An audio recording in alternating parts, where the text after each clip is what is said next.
What happens when you wake up one day and realize no one is waiting for you anymore? It's not the big things that break you when you're older and alone.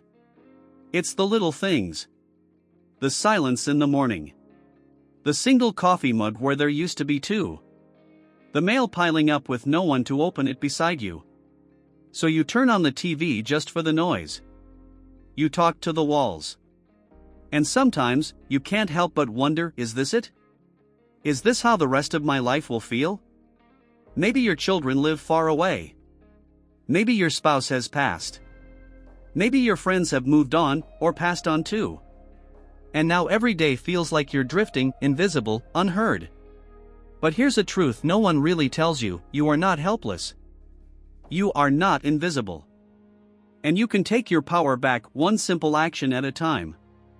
In this video, I'm going to share with you some small, beautiful habits that can make a big difference. Little things you can do every day to feel more alive, more connected, and yes, even happier, even if you live alone. Because being alone doesn't have to mean feeling lonely. If you've ever felt like the world is moving on without you, if the days are growing quieter, please know you're not alone. More seniors than ever are living by themselves, and many don't talk about how hard that can really feel.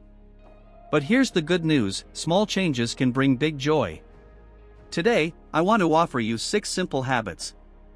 Things you can do every single day to help fight off loneliness and build a deeper sense of connection with others and with yourself.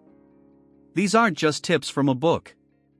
They come from real stories, science-backed insights, and heartfelt experiences from people just like you.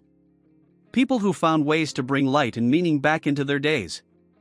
You don't have to pack up and move, or make a dramatic life change.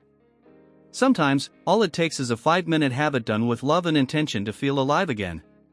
So grab a cup of tea, settle in, and if this sounds like something that could help you or someone you care about, consider subscribing for more content like this. Let's begin with something that starts with just a simple hello. Talk to one person every day, even if it's a stranger. Loneliness doesn't always start with silence. Sometimes, it starts when we stop being seen. When our voice fades from the world, one quiet day at a time. That's why one of the most powerful habits you can begin today is something so simple, yet so life-changing: talk to just one person, every day. It doesn't matter who it is. A neighbor. The mailman. The grocery store clerk. Even someone online. What matters is the act of connecting. The sound of your voice meeting someone else's. Joe, 81 years old and living alone in Kansas, used to go entire days without speaking to a soul. After his wife passed, the silence took over his home and his spirit. He stopped calling friends. Stopped going to church. Sometimes, he didn't even answer the phone. But one morning, on a whim, he waved tea. It's not about long conversations. It's about being acknowledged. And acknowledging someone else. Start small. Say hello when you take out the trash. Compliment someone at the store. Call your niece. Leave a voice message for a friend. If you're homebound, join a phone buddy program or try a prayer line. Technology helps too: Facebook groups, Zoom chats, even online forums. Just one voice, one moment, one connection each day. That's all it takes to start reclaiming your place in the world. And once you've got your voice back in motion, let's talk about another habit. One that can brighten your day before it even begins: morning sunlight. Make morning sunlight a daily ritual. There's something sacred about early morning light. The way it spills in through the window, soft and golden, before the world fully wakes. For many who live alone, mornings can feel especially heavy. But they can also become moments of healing by simply stepping into the light. Margaret, a 74-year-old retired librarian from Oregon, used to dread mornings. She'd lie in bed scrolling through old photos, bracing herself for another long day. But then she read about the benefits of morning sunlight. So she tried something new. She made herself a cup of chamomile tea, wrapped up in her shawl, and sat on her porch for 10 minutes. It didn't feel like much at first. But over time, that simple act became her anchor. Her mood lifted. Her sleep improved. And slowly, she found herself looking forward to waking up. There's real science behind this. Morning light helps regulate your body's internal clock, your circadian rhythm. When your eyes take in natural light, your brain gets the signal, wake up. Be alert. Be alive. It triggers serotonin, the feel-good chemical, which boosts your energy and mood. And it sets you up for better sleep later, because your body knows when to release melatonin. Just 10 to 20 minutes of morning light can help ease seasonal depression, regulate your appetite, and shake off that sluggish, disconnected feeling. And you don't need to go for a walk. Just sit by a window. Step outside with your tea. Watch the trees. Listen to the birds. Let the light remind you that you are still here, still part of the world. This habit is more than health, it's a form of gentle meditation. And once your mind is calm, your body will want to move too. Let's talk about the next habit, moving your body in rhythm. Let motion become your medicine. When you live alone, your body can begin to feel like it's slowing down, not just from age, but from stillness. Chairs become too familiar. Silence settles in your joints. Movement becomes effort. But what if I told you that moving your body doesn't have to mean exercise? What if it could feel like music, like memory, like joy? Gerald, 76, used to be a jazz drummer. After losing his wife, he barely moved.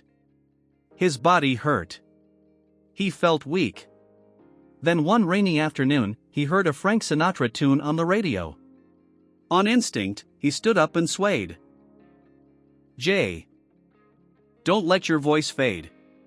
As we age, and especially when we're alone, our voices can slip into silence. Not just the sound, but the habit of speaking. We begin to feel like our words don't matter anymore. But your voice is a lifeline. A connection to your identity. Nancy, 79, was once a teacher. Her house used to be full of storytelling and laughter. But when her husband passed and her children moved away, the house grew still. One day, while dusting, she found a copy of To Kill a Mockingbird. She opened it. Read aloud. Page by page. At first her voice trembled. But day by day, it came back. Reading became her ritual, sometimes poetry, sometimes prayers, sometimes her own journal. Speaking out loud activates memory, emotion, clarity. It keeps your brain sharp and your spirit bright. Read a favorite book. Sing in the kitchen. Narrate your day like a radio host. Speak affirmations. Recite scripture. Or just talk to yourself. Your voice matters. Let it echo. Let it be heard. And once your voice is moving, let's take it one step further. Let your thoughts leave a trace. Write one thought down a day. Writing is like leaving footprints in the sand of your own life.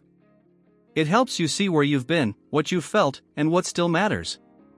Helen, 80, started her gratitude calendar after losing her partner. Just one line a day. At first, she said there was nothing to write. Then she wrote, "The daffodils bloomed today, yellow like sunshine." The next day, "I made oatmeal the way he liked it." Over time, those little lines became her strength. A reminder she wasn't just surviving, she was living. Science shows journaling reduces anxiety, improves memory, and brings clarity. It keeps your thoughts organized and your emotions processed. Just one sentence. That's all it takes. What made you smile? What did you see? What memory returned? Use sticky notes, a notebook, even a calendar. And if you like, tuck those notes in a jar. They become tiny gifts from the past, reminders of all the living you've done. And now, the final habit. The one that nourishes your spirit most of all. Feed your soul, not just your body. Find purpose in giving. There's a kind of hunger that no meal can satisfy. It's the hunger to matter. To be useful. To be seen. When you live alone, days can feel repetitive. But giving, however small, changes that. Charles, 82, felt useless after retirement. Then one day, at the pharmacy, he overheard someone mention they needed a ride for their father. Charles offered. That offer turned into weekly trips. He now drives 3 seniors and shops for 2 more. It gives me a reason to shave and wear cologne again, he laughs. Science shows giving reduces depression, boosts dopamine, and can extend life. You don't need to volunteer at a big organization. Call someone. Write a letter. Bake something. Offer a prayer. Knit. Listen. Purpose doesn't have to be grand. It just has to be real. So let's take a breath and look at what we've uncovered. 6 simple habits.